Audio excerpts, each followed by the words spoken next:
Good morning বন্ধু।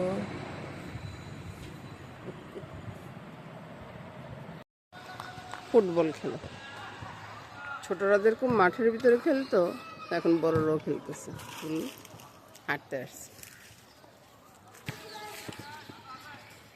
বাজারে গেছি বুঝছেন, বাজার থেকে অনেক জিনিসই নিয়ে আসছি। আর কালকে বটবো অনেক কিছু কিনে নিয়ে আসছি। আর একাদশী আছে না, একাদশী দিন তো আর কোথাও যাওয়ার কোনো উপায় নেই। একাদশী দিন, একাদশীর পরে দ্বাদশী আছে, সেজন্য আর কি সবজিগুলো নিয়ে আসছি। নাস্তা রেডি করবো, নাস্তা রেডি করার আগে আগে বন্ধুরা ওই যে হাঁটে আসছি, তো এখন চিন্তা করতেছি যে বলে স্নান করতে যাবো, স্নান করে এসে তারপরে শীতল পিঠা করবো আর কি। এর ফাঁকে কি করবো, এর ফাঁকে ওই যে টমেটো আনছি, বাজার থেকে টমেটো নিয়ে আসছি। তো টমেটো আপনাদের মেসমশাইরা খুব শখ করে বুঝছেন, আমার শখ নাই কিন্তু এটা এটা আমি খাইতে পারি না। তো আমি কি করবো, এই যে গোটা গোটা টমেটো পাইকারি খাই, বুঝলেন তো কি হলো।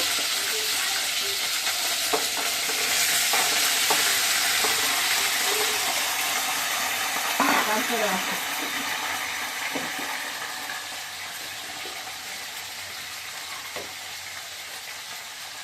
আদম যে নুনটা দিয়ে দিলাম, চিনিটা একটু বেশি দিলে লাগবে, চিনি কম দিলে তো চলতো না, চিনি একটু বেশি দেওয়া লাগবে। তো চিনিটা নিয়ে আসি। আর ভাই একটা জিনিস এখনো এক জায়গাটা আছে, তো ওই জন্য আর কি এই তো চিনিটা দিলেই না। এটা কি হবে জানেন তো, এটা একটু আচারের মতো হয়, করার পরে দেখাবো।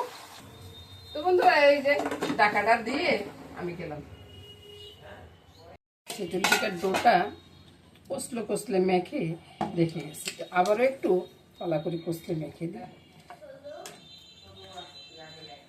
আমি বন্ধুরা ওই ছালের বড়িটা মাখার সময় একটু কুসুম গরম জল দিয়ে, একটু নুন দিয়ে, একটু একটু করে জল দিয়ে ভালোভাবে একবারে কষলে মেখে নিয়েছি, বুঝছেন তো। তারপরে এবার আর প্রায় 1 ঘন্টার মতো ঢাকা দেওয়া ছিল, এখনো আবার একটু কষলে মেখে নিচ্ছি। তারপরে সোলার হিটটা কমিয়ে দিলাম, এতক্ষণ কিন্তু বাড়ান্ত ছিল, বুঝছেন তো। একটা দিয়ে দিলাম, আর সবগুলো হওয়ার পরে আপনাদেরকে আমি দেখাবো, মাঝে দেবো তো একটা দুটো আবার দেখাইতেও পারি। এবার দেখুন আমি ঢাকাটা উঠাইলে তারপরে দেখলেন তো কিরকম ফুলা ফুলছে, দারুণ ভাবে ফুলে গেছে। পরে এতে কিন্তু তেলের কোনো অংশ রাখবেন না, তাইলে কিন্তু চিতল পিঠাগুলা অনেক সুন্দরভাবে ফুলে।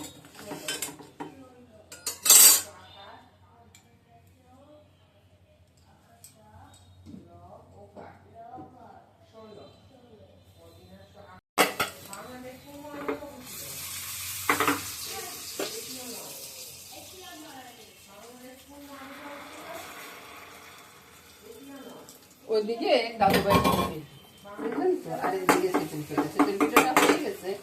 আমি এটা জায়গাটা বন্ধ করে দিলাম দাদুভাইয়েরটা, তারপরে চিতল পিঠাটা উঠিয়ে তারপর দাদুভাইয়ের টিফিনটা তৈরি করবো। বাইরে হয়েছে যাই, এই যে লুডোসটা আমি গরম জলে এতক্ষণ ভিজিয়ে রাখছি, জাস্ট গরম জলে, আমি কিন্তু সিদ্ধ করি নাই, বুঝছেন তো। তারপরে ডিমের ভিতরে ছেড়ে দেবো, এরকম করে ভাইয়ে খাবে আর কি। ভাই বললো যে দিদি আমাকে এরকম করে তৈরি করে দাও, এই জন্য তৈরি করতেছে। দাদুভাইয়ের টিফিনটা রেডি, বুঝছেন।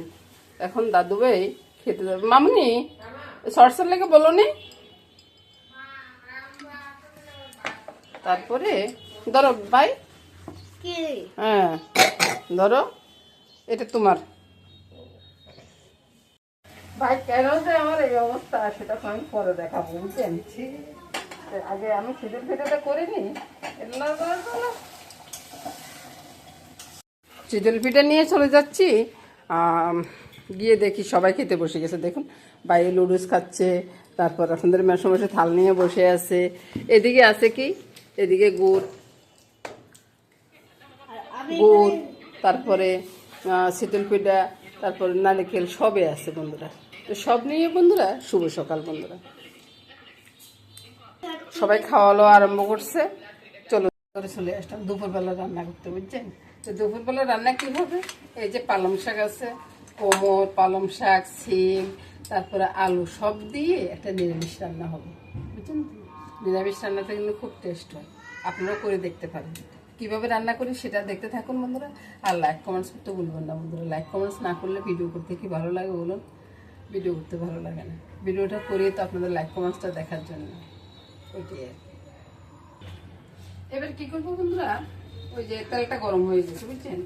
তেল ছেড়ে দিচ্ছি, কিন্তু তেলটা গরম হয়ে গেছে। এখানে শুকনো লঙ্কা, তেজপাতা ছেড়ে দিলাম, পাঁচফোড়ন ছেড়ে দিলাম, দিয়ে পাঁচফোড়নটা ফুটো, পাঁচফোড়ন ফুটে উঠছে, আলুগুলো ছেড়ে দিলাম।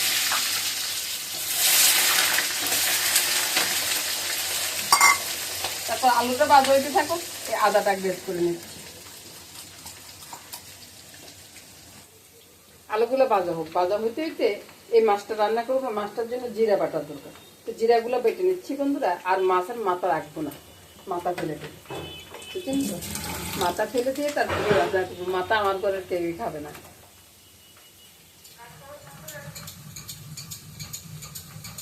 আমার একটু সুবিধাই ভালো আছে, কারণ পাটাটা উপরে উঠানো তো, ওই জন্য আমার কোনো অসুবিধা হয় না। এদিকে রান্না করি, এদিকে বাটনটা বেটে নিচ্ছি, খুব সুন্দর না? আর ওইদিকে মামুনি কাজ করতেছে, ঘরটাও গোছাচ্ছে। এবার দেখুন আলুটা ভাজা হয়ে গেছে, এই যে আদাটা গ্রেট করা আছে, আদাটা এখানে ছেড়ে দিচ্ছি। আদার একটা সেন্ট উঠবে, আদাটা আলুর সাথে একটু ভেজে নিয়ে, বুঝলেন তো? ভেজে নিয়ে সবগুলো সবজি দিয়ে দেবো।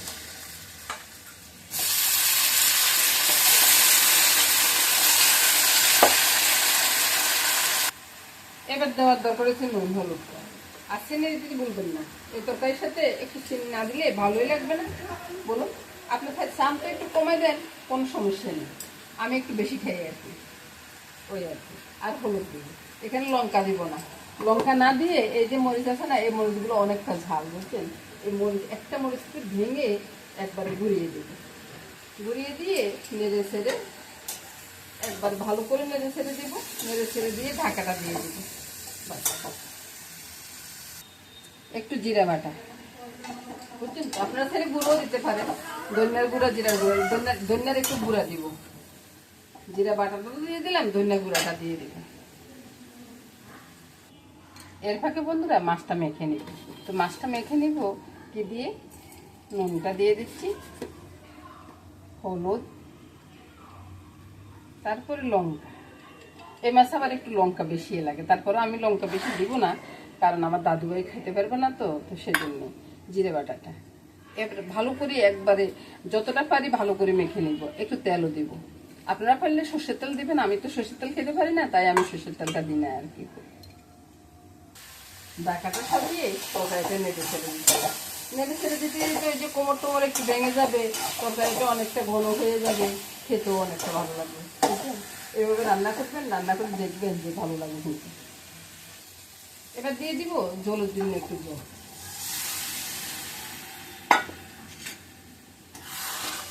একটু গা মাখা ঝোল থাকবে, বুঝছেন?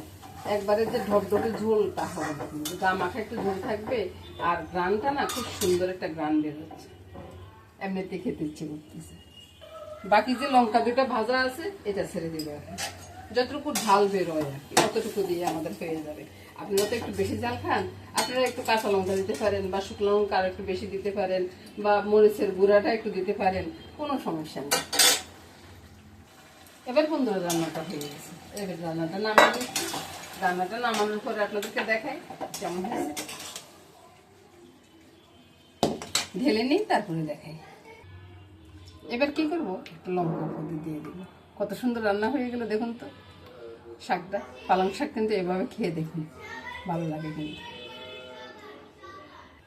এবার বন্ধুরা মাছটা রান্না করবো। তো মাছটা রান্না করতে হলে তো তেলের দরকার পড়বে, কড়াইতে তেলটা দিয়ে দিচ্ছি। আর এই মাছটা না খেতে অনেকটা টেস্ট। আমাদের নোয়াখালীর মানুষ যারা আছেন না, তারা সবাই বলতে পারবেন যে এই মাছটা খুব টেস্ট। আর নোয়াখালীতে রিকশা মাছ নামে পরিচিত। তো আমরাও এখন পর্যন্ত রিকশা মাছে বলি, আমরা অন্য কিছু বলি না। অনেকে আছে যে সম্ভবত তপসি মাছ বলি। এবার সবগুলো মাছ একসাথে ঢেলে দিচ্ছি। একটা উল্টানে দিব, দিয়ে ঝোলটা দিয়ে দিব। আমি একসাথে অনেকগুলো রান্না একসাথে দেখাই আর কি, তো সেজন্য হয়তো আমার বন্ধুরা দেখতে একটু কষ্ট হয়, অনেক বড় হয়ে যায় দিয়ে দিনটা।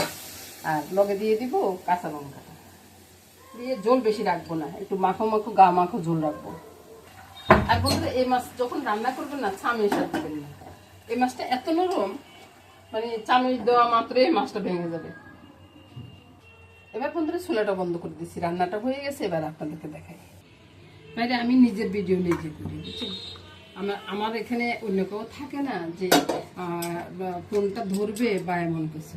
এই যে রান্নাটা কেমন হলো বলুন তো, কত সুন্দর হয়েছে না? তো মাছ রান্নাটা কেমন হলো? আর একটু যখন ঠান্ডা হয়ে যাবে না, কালারটা আরও ফুটে উঠবে। তো এ নিয়ে আজকে রান্না বান্না পুরোটাই শেষ করলাম বন্ধুরা। নমস্কার বন্ধুরা, সবাই ভালো থাকুন, সুন্দর থাকুন, সুস্থ থাকুন বন্ধুরা। আগামী দিন আবার দেখা হবে।